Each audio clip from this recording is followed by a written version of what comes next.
La semana pasada nosotros iniciamos una nueva sección dentro de esta serie de sermones acerca de nuestra responsabilidad como padres de moldear el carácter de nuestros hijos. En los primeros 17 sermones nosotros echamos la zapata o fundamento de estos estudios, así como también definimos la meta que nos proponemos alcanzar. Pero ahora estamos enfocando un aspecto distinto. ¿Cómo vamos a lograr esto? Y lo primero que establecimos a modo de introducción fue que la única manera de obtener resultados bíblicos en la crianza de nuestros hijos era usando una metodología bíblica. No podemos alcanzar resultados bíblicos utilizando una metodología secular o antibíblica. Por lo tanto, debemos tener mucho cuidado con ser seducidos por las innumerables teorías de los expertos en cuanto a la crianza de nuestros hijos. Una de las diferencias claves entre el cristianismo y las sectas, una palabra que está muy de moda en estos días, la palabra secta, y una de las diferencias que hay entre el cristianismo bíblico y las sectas es el hecho de que los cristianos miramos a la Biblia, a la santa palabra de Dios, como nuestra única y todo suficiente regla de fe y práctica. Por tanto, la advertencia de Pablo en Colosenses 2 se aplica perfectamente en este caso. Mirad que nadie os engañe por medio de filosofías y huecas sutilezas de los hombres, sobre todo de los expertos en educación y de los expertos en psicología. Mirad que nadie os engañe según esas filosofías y huecas sutilezas de los hombres, según los rudimentos del mundo y no según Cristo, en quien están escondidos, dice Pablo, todos los tesoros de la sabiduría y del conocimiento. No una parte de esos tesoros, todos los tesoros de la sabiduría y del verdadero conocimiento están escondidos en la persona de nuestro Señor Jesucristo. En Él habita corporalmente toda la plenitud de la deidad y nosotros estamos completos en Él. Por lo tanto, hermanos, debemos defender con todo nuestro corazón, debemos defender con toda nuestra alma, no solo el hecho de que la palabra de Dios es inspirada, sino que también es suficiente. No solo inspirada, sino suficiente. En otras palabras, toda la Escritura, pero solo la Escritura. Toda la Escritura, pero solo la Escritura. Y de acuerdo con esa palabra, con las Escrituras, hay tres cosas que debemos hacer si de veras queremos alcanzar la meta que hemos descrito en los sermones anteriores. En primer lugar, debemos proveer a nuestros hijos una instrucción religiosa cabal y concienzuda. Debemos proveer a nuestros hijos instrucción religiosa. En segundo lugar, debemos reforzar esa enseñanza apropiadamente, eso lo veremos más adelante. Y en tercer lugar, también lo veremos más adelante, debemos orar regularmente por ellos. He aquí los tres brazos de la metodología bíblica: instrucción religiosa, un reforzamiento adecuado y la oración paterna regular, la oración paterna constante. Si el Señor lo permite, vamos a estar enfocando estos tres aspectos, estos tres brazos de la metodología bíblica en los sermones subsiguientes. La semana pasada nosotros comenzamos con el primero de ellos, la instrucción religiosa, y aclaro, hermanos, estamos usando la palabra religiosa en su acepción correcta, de acuerdo a como la usa Santiago. En Santiago 1:27, donde se habla de la religión pura y sin mácula. Sabemos que la palabra religión apunta muchas veces a aspectos negativos de la adoración a Dios, pero aquí estamos usando la palabra en su acepción positiva. Pero la semana pasada, por causa del tiempo, nos limitamos únicamente a introducir el tema bajo dos encabezados. En primer lugar, vimos la base bíblica para esa instrucción religiosa, tanto en el Antiguo Testamento como en el Nuevo Testamento. Y en segundo lugar, definimos los elementos que componen dicha instrucción. Por el tiempo, solo pudimos mencionar cada área, cada uno de esos 4 elementos y dar algunas breves recomendaciones en cuanto a cómo podemos implementar tales cosas. Dijimos que una instrucción religiosa cabal y concienzuda envuelve primero el instruir a nuestros hijos en la verdad bíblica, En segundo lugar, en la devoción a Dios. En tercer lugar, en la benevolencia hacia los necesitados. Y en cuarto lugar, en la separación que debemos tener de las cosas de este mundo. Recuerden que esos dos últimos elementos se encuentran comprendidos en Santiago 1:27, donde él dice que la religión pura y sin mácula consiste en ¿qué cosa? En visitar a los huérfanos y a las viudas en sus tribulaciones y en apartarse sin mancha del mundo. Por lo tanto, si vamos a proveer instrucción religiosa concienzuda y cabal a nuestros hijos, no solo debemos enseñarles las verdades bíblicas, no solo debemos enseñarles cómo relacionarse con Dios, sino también debemos enseñar a nuestros hijos cómo relacionarse con los necesitados y en cuarto lugar, cómo separarse sin mancha del mundo. En la noche de hoy vamos a enfocar algunos principios generales que debemos tomar en cuenta como padres a la hora de llevar a cabo esta instrucción. Pero antes debo reconocer que el libro La Madre en el Hogar de John Abbott me ha sido de gran ayuda en estos estudios, lo mismo que la obra de J.W. Alexander titulada Pensamientos sobre la adoración familiar. Y hago un paréntesis aquí. Para los hermanos que pueden leer en inglés, recomiendo ambas obras como excelentes. Como excelentes. Un 10 tienen cada una en su respectiva área. Sobre todo el libro La Madre en el Hogar. Los hermanos que leen el inglés deben ver esa capacidad de entender el idioma como una bendición que el Señor les ha concedido y que deben usar para la gloria de Dios y para la edificación de sus almas. Ustedes no saben inglés por accidente. Dios es soberano. Y por lo tanto, hermanos, ustedes darán cuenta a Dios por lo que hicieron con eso. En nuestro país hay muchas personas que ni siquiera saben leer, que son analfabetos, que no tuvieron la bendición que tuvimos muchos de nosotros de ser educados quizás en buenos colegios o por lo menos en colegios donde nos enseñaron a leer y escribir. Hermanos, Dios nos va a pedir cuentas. Esa capacidad que Dios te ha dado es una bendición de Dios, es un talento. No hagas como aquel hombre que hizo un hoyo y escondió el talento porque sabía que el Señor era severo. No, hermanos, eso es una bendición que Dios nos ha concedido. Y estas dos obras, ambas escritas en el siglo pasado, no solo nos darán una visión bíblica de la responsabilidad que Dios ha puesto sobre nuestros hombros, sino que al mismo tiempo nos ayudarán a entender qué tanto se ha apartado el cristianismo contemporáneo de esa herencia que nos dejaron nuestros antepasados en la fe. En este asunto de la crianza de los hijos, podemos decir lo mismo que el profeta Jeremías. Paraos en los caminos y mirad, y preguntad por las sendas antiguas, cuál sea el buen camino, y andad en él, y hallaréis descanso para vuestras almas. No seamos en ese sentido como los atenienses, que siempre estaban dispuestos a escuchar cualquier cosa nueva. No, hermanos, paraos en los caminos, preguntad por las sendas antiguas. Ya Dios ha hablado, y es bienaventurado aquel que no escucha el consejo del malo, ni presta atención a todas esas teorías y novedades que nos apartan de los principios divinos. Hermanos, cuidado con la opinión de los expertos. Recuerden lo que decíamos el domingo antes pasado, que hay 3 influencias en la iglesia contemporánea que están minando la vida espiritual de muchos hermanos.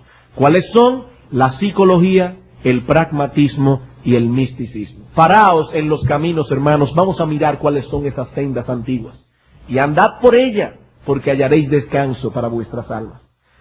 Habiendo establecido entonces la base bíblica de la instrucción religiosa, y habiendo definido en qué consiste esa instrucción, consideremos ahora los principios que deben regular esa tarea. Esta noche solamente veremos 3 de ellos. Si el Señor lo permite, la semana próxima veremos algunos más. Primer principio general. Es un deber de los padres proveer esa instrucción bíblica a sus hijos. Primer principio, es un deber de los padres proveer esa instrucción bíblica a sus hijos. Y a pesar de que esto fue ampliamente demostrado en el estudio anterior, volvemos a repetirlo aquí, y esto por 2 razones. Primero, por la importancia que tiene este principio, y segundo, porque es el punto de partida obligado al tratar con la instrucción religiosa de nuestros hijos. Hermanos, son muchas las bendiciones que hemos recibido los padres cristianos a través de los años, por las escuelas dominicales y a través de los colegios, como el Colegio Cristiano Logos y otros más en nuestro país, que poseen una filosofía cristiana de educación. Tener escuela dominical es una bendición. Tener un colegio con una filosofía cristiana es una bendición. Sin embargo, debemos reconocer también que ambas instituciones representan un peligro del cual debemos cuidarnos. ¿Cuál es ese peligro? El de transferir nuestra responsabilidad como padres a la iglesia o al colegio. Eso es un peligro que corremos todos los padres cristianos. ¿Cuál es el mandato bíblico? Vosotros, padres, no provoquéis a ira a vuestros hijos, sino criadlos en disciplina y amonestación del Señor. Efesios 6:4. Allí no dice, y vosotros maestros cristianos, no. Allí no dice, y vosotros maestros de escuela dominical, tampoco. Allí no dice, y vosotros pastores. Allí dice, y vosotros padres.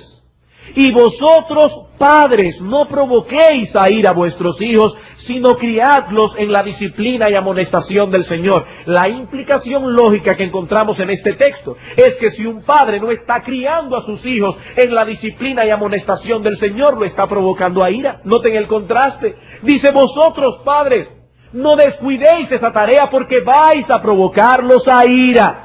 ¿Cuántos padres retienen la disciplina y la corrección para no estar mal con sus hijos? Y lo que cosechan al final es un hijo rebelde que se vuelca contra su propio padre. Criadlos en la disciplina y amonestación del Señor para que no los provoquen a ira. Tanto la iglesia como el colegio pueden ser una ayuda en esto. Pero una cosa es una ayuda y otra muy distinta es un sustituto. Por ejemplo, los padres que están usando el colegio y la iglesia como una ayuda, están tomando en serio su responsabilidad, pero al mismo tiempo están usando esa bendición de Dios. Pero los padres que han hecho del colegio y de la iglesia un sustituto, más bien lo que han hecho es dejar huérfanos a sus hijos. ¿Qué es lo que hacen los padres que dejan a sus hijos en un orfanatorio? Ellos buscan sustitutos para su paternidad. Dejar en la iglesia y en el colegio la responsabilidad de criar a nuestros hijos en el temor de Dios es dejar huérfanos a nuestros hijos. Nadie puede instruir a un niño mejor que como puede hacerlo el padre o la madre en la casa. Y esto por varias razones. En primer lugar, porque nosotros conocemos a nuestros hijos mejores que nadie. Nosotros los padres conocemos a nuestros hijos mejores que nadie. Conocemos sus debilidades. Conocemos su fortaleza, sus hábitos de pensamiento, la manera en que más fácilmente captan las cosas. Los padres, sobre todo la madre, pueden adaptar su instrucción de acuerdo con las necesidades de sus hijos y eso no puede hacerse en un aula. En un aula donde hay 15, 20, 25 niños, es prácticamente imposible lograr esa dinámica que hay entre un padre, una madre y su hijo. Padres, un consejo aquí también entre paréntesis, padres, no se apresuren a poner a sus hijos en la escuela. No se apresuren, ni se sientan amedrentados por la tarea de instruirlos en la casa. Una madre tiene más herramientas para trabajar con sus hijos pequeños que una profesora, por más que aquella haya estudiado pedagogía. Las cosas que un niño pequeño necesita aprender, cualquier madre puede enseñársela. Cualquier madre, simplemente por el hecho de ser madre. Por otro lado, los padres tenemos la enorme ventaja de que podemos tratar con nuestros hijos en circunstancias diversas que nos pueden brindar una plataforma única para esa instrucción. Y debo recordar aquí que al hablar de instrucción religiosa, no nos estamos circunscribiendo al devocional familiar. Eso es solo un aspecto de la instrucción. Un aspecto muy importante, por cierto, y que trataremos más adelante con cuidado. Pero la instrucción de la que estamos hablando aquí envuelve toda una vida. Deuteronomio capítulo 6. Deuteronomio capítulo 6, versículos 4 al 7. Oye Israel, Jehová nuestro Dios, Jehová uno es. Y amarás a Jehová tu Dios de todo tu corazón y de toda tu alma y con todas tus fuerzas. Y estas palabras que yo te mando hoy estarán sobre tu corazón, y las repetirás a tus hijos, y hablarás de ellas estando en tu casa, y andando por el camino, y al acostarte, y cuando te levantes. Es un proceso que dura toda la vida, desde que nos levantamos por la mañana hasta que volvemos a la cama en la noche. La madre está ahí cuando el niño está enfermo. La madre está ahí cuando el niño está triste porque se le ha perdido su gato. La madre está ahí cuando el niño en medio de un juego reacciona mal. La madre está ahí cuando ve que su hijo no sabe perder. La madre está ahí cuando ve que el hijo trata a su hermanito de cierta o de otra manera. Por lo tanto, ella puede instruir a sus hijos de una manera como nadie puede hacerlo. O puede usar en la casa sus propias responsabilidades en el hogar como un instrumento de instrucción. Vamos ahora a guardar todos los juguetes esféricos en este cajón. El niño no sabe que él está ayudando a la mamá a recoger la casa, pero al mismo tiempo está aprendiendo el concepto de esferidad. O vamos a guardar los juguetes rojos, o vamos a guardar los bloques amarillos. Y él está ayudando a la madre, pero al mismo tiempo está aprendiendo. Y es esa la forma en que Dios instituyó que un niño pequeño aprenda los conceptos que son para él fundamentales para luego entrar a la escuela. Madres, no se amedrenten. Ustedes pueden hacer esa tarea. No tienen por qué poner a sus niños pequeños en un maternal. No tienen por qué usar el colegio cristiano Logos ni siquiera. Mientras más tarde mejor. Mientras más tarde mejor. El asunto no es simplemente que la madre no trabaje fuera de la casa, sino que sea responsable dentro de ella. Una madre puede no trabajar fuera de la casa y pasarse una buena parte del día llamando por teléfono a las amigas o a las hermanas de la iglesia, saliendo a hacer una diligencia por aquí, otra diligencia por allá, otra diligencia por allí. Ella no trabaja, ni dentro ni fuera. Pero aquí estamos hablando de una madre que no trabaja fuera para trabajar adentro de su hogar. Hermanos, no transfieran esa responsabilidad a ninguna otra persona. Podemos hacer un uso juicioso de ciertas ayudas que el Señor nos ha permitido tener, como el colegio cristiano, por ejemplo, a su debido tiempo. Pero recuerden que una cosa es hacer uso de una ayuda en el desempeño de nuestra responsabilidad y otra muy distinta es la de sustituir o la de transferir esa autoridad. Segundo principio. Los padres que deseen instruir a sus hijos en la piedad deben estar ellos mismos trabajando arduamente en su propia vida de piedad.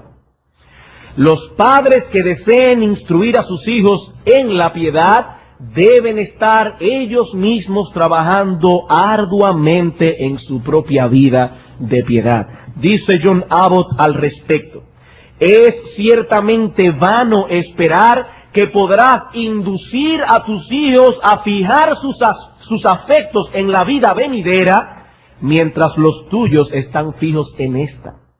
Tu ejemplo en tal caso neutralizará toda la influencia de tus instrucciones. Y termina la cita. ¿Qué nos dice el mandato bíblico?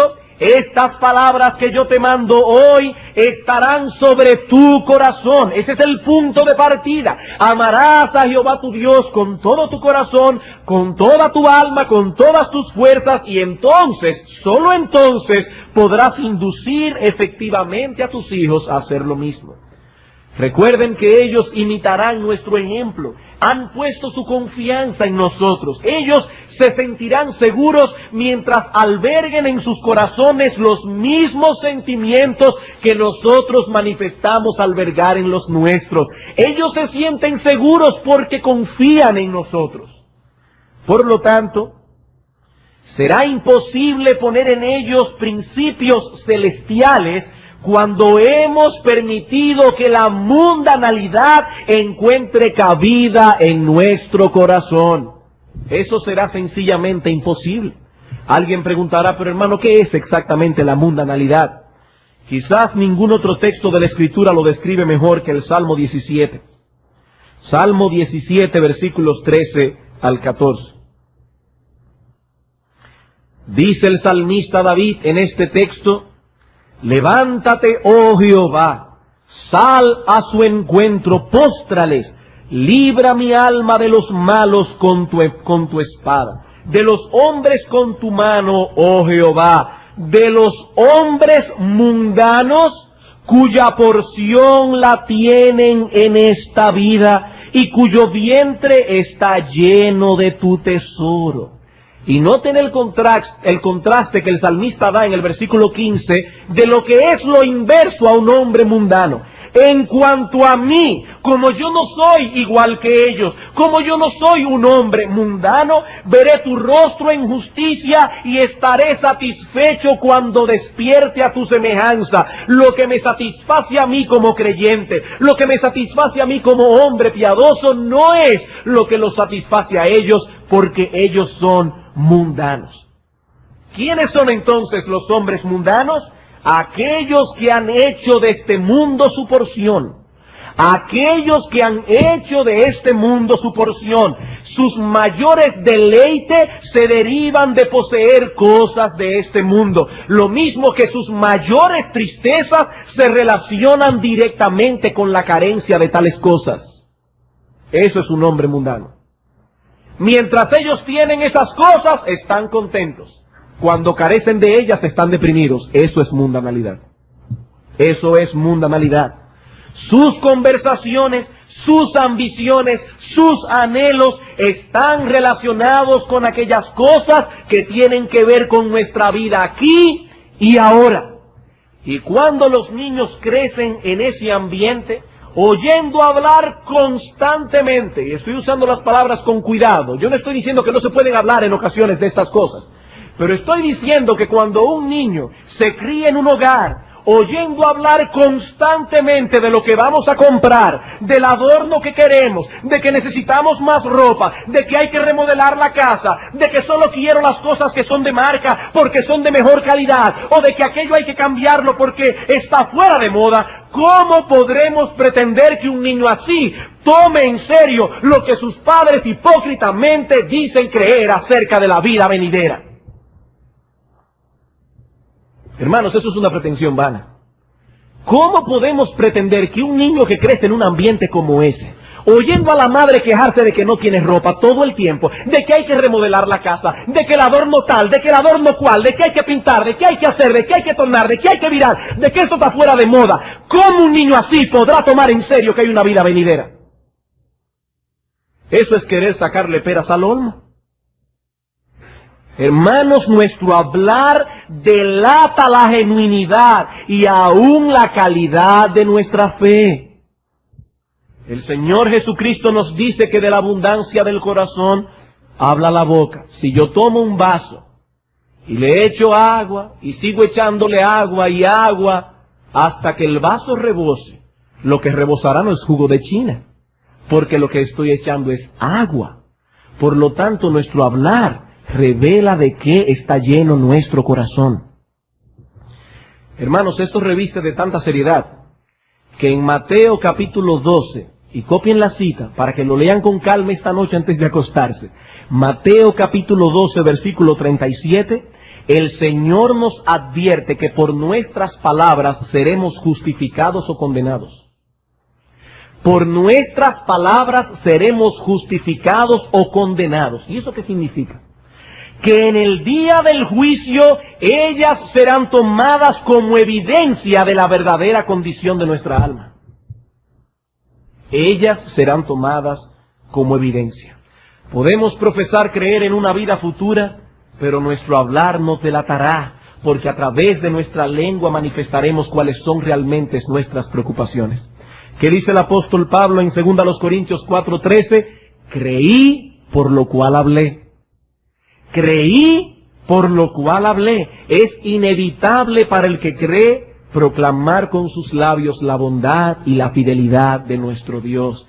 Y ese hijo, cuando tiene una madre piadosa, la oye hablar constantemente de estas cosas. Creí, por lo cual hablé. Eso es inevitable.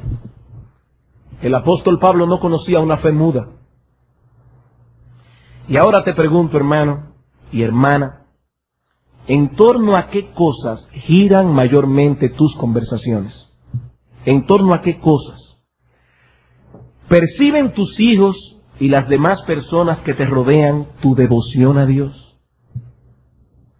Si haces un inventario de las palabras que usas diariamente, de las palabras que pronuncias con tus labios diariamente, ¿qué tanto de Dios y de sus promesas podrás encontrar allí? Saben, hermanos, que muchas veces venimos a la iglesia, escuchamos estas cosas, nos vamos de aquí, hay personas que tienen años sentadas aquí y no han reaccionado todavía, porque no están tomando en serio estas cosas. Porque se van de este lugar y dice la palabra de Dios que el diablo arrebata la palabra que fue sembrada en su corazón. Hermano, tome estas cosas en serio. Piénsalo, medita en ellas, responde esas preguntas con honestidad delante de Dios. Haz un inventario de tus conversaciones normales. ¿Qué tanto de Dios hay allí? ¿Qué tanto del cielo? ¿Qué tanto de las promesas divinas? ¿Qué tanto de tu ardor y de tu celo y de tu amor para con aquel que murió en una cruz para pagar por nuestros pecados? Hermanos, tenemos que ser honestos delante de Dios y delante de nuestra propia conciencia, porque nuestro hablar delatará la verdadera condición de nuestro corazón. Amigo, no te engañes.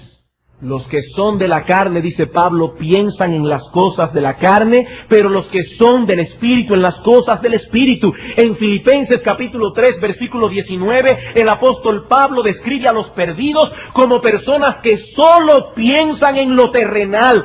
Sus principales preocupaciones giran en torno a las cosas de esta vida presente. Y usted puede identificar fácilmente a tales individuos. Estamos en una conversación y el hermano tal comenta de algo que le fue de estímulo o de reprensión en su lectura personal de la Escritura. O la hermana tal comenta de un buen libro cristiano que está leyendo. Pero esta persona, la cual profesa tener la misma fe que aquellos, no tiene nada que decir. Nada que decir. Profesa ser creyente, pero apenas lee la Escritura y mucho menos buenos libros cristianos, mucho menos. ¿Qué pasa con esta persona que se siente como un pez fuera del agua en medio de esas conversaciones? Están hablando de algo que es ajeno a su experiencia. Pero repentinamente la conversación toma otro giro y se comienza a hablar de las cosas de la casa, de un baratillo que hay en Plaza Central, de un baratillo de ropa, de que conseguí esto a buen precio, o de cualquier otra cosa que sea de deleite para los sentidos, o del último video que vimos en televisión. Esa es la moda ahora, ver videos. Y entonces usted ve cómo esta persona de repente se entusiasma y se envuelve en la conversación. Hace un rato no tenía nada que decir, ahora hay que callarlo. ¿Qué pasó allí? Que estas personas se entusiasman con cosas que no provienen de Dios y sus promesas. El entusiasmo de estas personas viene de otra fuente. Ellos han hecho de esta vida su porción. Ellos han hecho de esta vida su deleite, su mayor motivo de gozo y su mayor preocupación. Y yo me pregunto, ¿cómo podrán tales personas hacer que sus hijos fijen sus vistas en las cosas de arriba? Eso es imposible. Un devocional de 20 minutos, si es que se hace, no podrá frenar la influencia dañina de tales padres. No podrá frenar su influencia. Y quisiera concluir este punto citando una vez más la palabra de John Abbott al respecto. Estas palabras ponen a cualquiera a temblar. No existe paralelo para la maldad que se hace a estos niños traicionados por la sonrisa y el beso de sus madres. Satanás guió a Adán fuera del paraíso, Judas traicionó a su Señor, pero aquí vemos a una madre guiando a su hijo, a su propio hijo inmortal, lejos de Dios y de la paz, a la rebelión de la mundanalidad y al tormento de la retribución. La misma madre con sus conversaciones está tomando a su hijo de la mano y llevándolo a la boca del infierno. Y como dice John Abbott, ¿puede existir una maldad semejante a esta? ¿Puede existir paralelo para una maldad como esta? Hermanos, para dar instrucción religiosa a nuestros hijos, esas instrucciones deben estar primero grabadas en nuestros propios corazones. Los padres que deseen instruir a sus hijos en la piedad, no solo deben ellos mismos poseerla, sino también estar involucrados activa y conscientemente en incrementarla. Esa es la única manera en que podemos criar hijos para la gloria de Dios. La única manera. Hermanos, recuerden, nuestros hijos nos imitan a nosotros. Hermano, ¿de dónde vienen tus mayores deleites? ¿Cuál es tu mayor deleite? ¿Leer la Escritura y tener un buen tiempo devocional delante de nuestro Dios? ¿Cuál es tu mayor deleite? ¿Cuál es tu mayor gozo? ¿O el que tu marido te remodele la casa? ¿O te compre todo un vestuario, 500 zapatos? ¿Cuál es tu deleite, hermano, hermana? Es importante preguntarnos estas cosas, porque estas cosas determinarán dónde está nuestro corazón. Nosotros podemos con la boca decir muchas cosas, pero nuestro hablar y nuestra conducta nos delatará. Probaos a vosotros mismos, dice el apóstol Pablo, probaos, esto es importante. Tercer principio.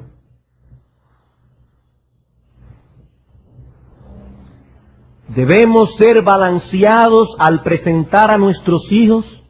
Este encabezado es largo. Debemos ser balanceados al presentar a nuestros hijos el gozo y la felicidad que produce la verdadera religión, pero sin perder de vista el temor y la reverencia que debemos a Dios. Repito, debemos ser balanceados en nuestra instrucción religiosa al presentar a nuestros hijos el gozo y la felicidad que producen la verdadera religión, pero sin perder de vista el temor y la reverencia que debemos a Dios. Y debemos decir con pena que este balance no siempre ha sido logrado. La imagen que muchos tienen de los padres cristianos es este modelo que fue formado mayormente en Inglaterra durante la era victoriana. Un padre rígido, severo, intransigente, intolerante y todos los in que ustedes quieran ponerle. Un padre casi cruel. Un padre casi cruel. Padres que transmiten a sus hijos la imagen de un Dios severo que no pasa por alto la menor falta. Hermanos, cuidado con esto. Estos padres hablan constantemente a sus hijos del terror de la ley, pero no les muestran al mismo tiempo que Dios es bueno y perdonador y grande en misericordia para con todos los que le invocan. De ese modo llevan a sus hijos a rechazar la religión y a asociar a Dios con la idea de lobreguez y de terror. Cualquiera diría viendo estas personas que para ser piadosos es necesario que seamos al mismo tiempo intolerantes, aburridos y tristes. He allí los tres ingredientes de la religión verdadera. Ser cruel, intolerante, aburrido y triste. Y aún el devocional familiar se convierte en un tiempo insufrible y hay que librar una batalla campal todos los días para que los niños se dispongan a participar con gozo de ese momento en que se supone que venimos como familia a tener un encuentro con un Dios que es infinitamente bueno, compasivo y misericordioso. Sin embargo, debemos decir por el otro lado que algunos padres han reaccionado a todo esto, pero no todos han sabido salirse al carril correcto sin pasarse a la acera de enfrente. Lo que quiero decir es que por querer meter el carro en el carril correcto, viraron el timón demasiado rápido y se metieron entonces en el otro lado. Se metieron en el paseo opuesto. Nuestros hijos deben saber que la verdadera felicidad, hay que hablarles de eso, que el verdadero gozo consiste en conocer a Dios y en vivir en obediencia a Él. Nuestros hijos deben saber que Cristo vino a darnos vida, que los impíos no viven, ellos no saben lo que es vivir. Cristo vino a darnos vida y vida abundante. Ellos deben saber, como dice el salmista, que en la presencia de Dios hay plenitud de gozo, delicias a su diestra para siempre. Pero al mismo tiempo deben conocer la naturaleza del pecado, deben conocer la justicia de Dios y el castigo que espera a los impíos.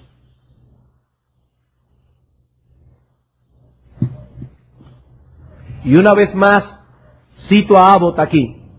Los niños deben ser enseñados acerca de Dios como un ser que, a pesar de que ama a sus criaturas, no puede mirar el pecado sin aborrecimiento. De no hacerlo así, estamos traspasando una imagen distorsionada de Dios a nuestros hijos.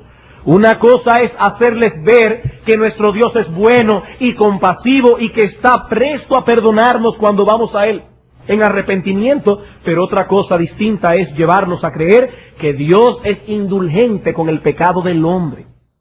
Llevarles a creer que en verdad Él no le da mucha importancia a nuestras transgresiones, porque hermanos, sabemos que eso no es así. Así que oremos a Dios que nos provea ese balance. Para ser balanceados se necesita tener un sentido común santificado. Sentido común, pero santificado. La tendencia natural nuestra es a irnos a los extremos. Por tanto, a menos que la gracia de Dios no intervenga, tenderemos a ser como los hombres de Listra. ¿Recuerdan esa escena? Comenzaron adorando a Pablo y a Bernabé como si fueran dioses y terminaron apedreándolos como si fueran criminales. Del cielo al infierno. Y a menos que la gracia de Dios no intervenga en nuestras vidas, no podremos lidiar con esos extremismos que hay en nuestro corazón. Oremos entonces a Dios que nos ayude a ser balanceados al instruir a nuestros hijos en la piedad. Ellos deben saber que Dios no puede pasar por alto el pecado, pero que al mismo tiempo ha provisto en su bondad una puerta de escape, de tal manera que Él continúa siendo justo, pero también el que justifica a los pecadores por medio de la fe en Cristo Jesús. Así que háblales a tus hijos constantemente de la bondad de Dios. Háblales de las cosas inefables que Él ha preparado para aquellos que le aman. Estimúlalos continuamente a la gratitud. Aliméntales la esperanza, porque el Espíritu Santo puede usar todo eso para mover el corazón de nuestros hijos a amar a su Creador. Háblales, hermano, constantemente de esas cosas. Me voy a permitir citar una vez más a Abbott. Reserve el terror de la ley solo para ocasiones solemnes, cuando puedes producir en tus hijos una profunda y permanente impresión. Porque si estás continuamente introduciendo esos motivos, la mente termina endureciéndose contra su influencia. La religión se convierte en un tópico desagradable y el hábito arraigado del pecado es confirmado. Cuando estamos constantemente hablándole a los hijos del terror de la ley, el terror de la ley. No, hermanos, no. Aun cuando Dios castiga y muestra su desagrado por el pecado de los hombres, lo hace como una muestra de su misericordia, porque Él nos está apartando de aquello que más daño puede hacernos y nos está advirtiendo de las terribles consecuencias que pueden venir sobre nuestras vidas si continuamos transitando por la senda del pecado. Dios nos aleja del pecado por nuestro propio bien. Y es nuestro deber enseñar eso a nuestros hijos, así como Dios nos lo enseña a nosotros, continuamente en la palabra. Ven el Salmo 1. Bienaventurado el varón que no anduvo en consejo de malos, ni estuvo en camino de pecadores, ni en silla de escarnecedores se ha sentado. ¿Por qué es bienaventurado una persona así? Porque dice que será como árbol plantado junto a corriente de agua, que da su fruto en su tiempo y su hoja no cae, y todo lo que hace prosperará. He ahí el resultado de una vida en obediencia, y es precisamente eso lo que el diablo quiere robarnos, a nosotros y a nuestros hijos. ¿Y qué hizo Dios al respecto?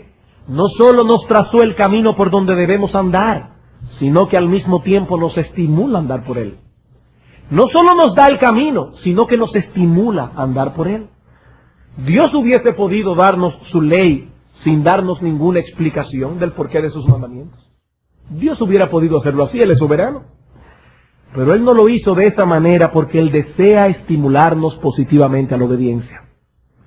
Cuando los hijos de Israel hicieron la promesa de que escucharían la voz de Dios, ¿se acuerdan en Deuteronomio 5? Y de que harían su voluntad. ¿Cuál fue la respuesta de Dios?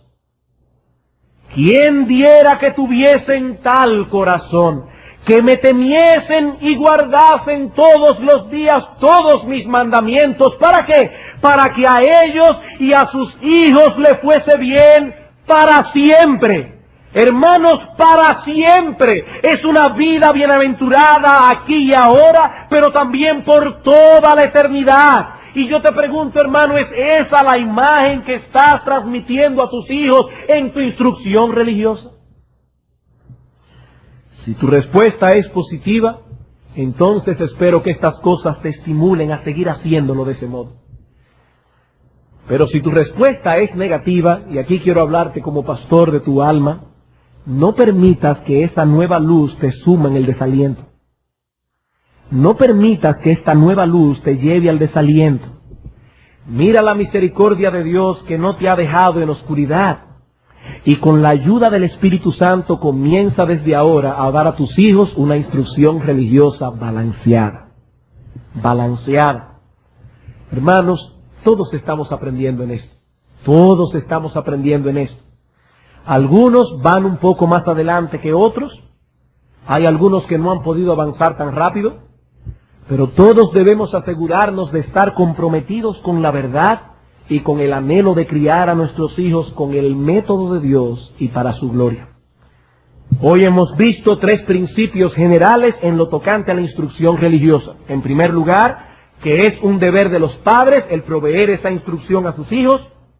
En segundo lugar, que los padres que deseen instruir a sus hijos en la piedad deben estar ellos mismos trabajando arduamente con su propia piedad. Y finalmente que esta instrucción religiosa debe ser balanceada. La semana próxima, si el Señor lo permite, veremos algunos principios más, pero mientras tanto, hermanos, oremos por quien les habla, para que pueda traspasar con fidelidad la mente del Señor acerca de estas cosas, pero también oremos por la iglesia, por ustedes mismos, para que podamos implementar estos principios en nuestra labor con esas almas inmortales que Dios ha puesto en nuestras manos. No lo olvides, almas inmortales. Que Dios nos ayude, hermanos. Vamos a orar.